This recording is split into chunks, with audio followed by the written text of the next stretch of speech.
allô! Tu vois ces deux boîtes?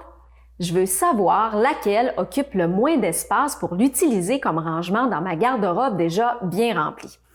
Chacune de ces boîtes a une forme différente. Quand je les regarde, je n'arrive pas à dire laquelle prend le moins de place. Pour être bien certaine de mon choix, je vais calculer le volume de chacune des deux boîtes. Je vais donc multiplier la longueur, la largeur et la hauteur.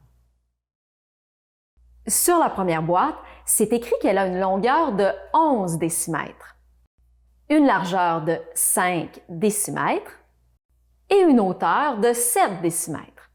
J'applique la formule du volume, 11 décimètres fois 5 décimètres fois 7 décimètres. J'obtiens un volume de 385 décimètres cubes.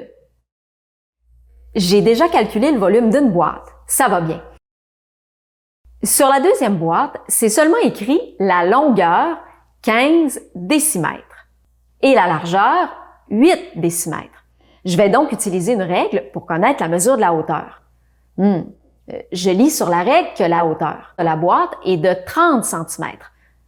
Par contre, pour utiliser la formule du volume, j'ai besoin que l'unité de mesure soit la même pour toutes les données.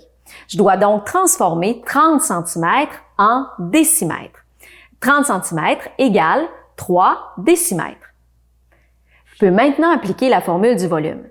15 décimètres fois 8 décimètres fois 3 décimètres.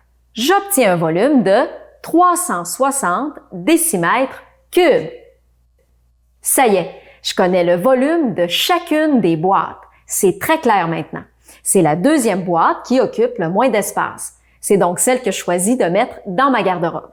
Bye!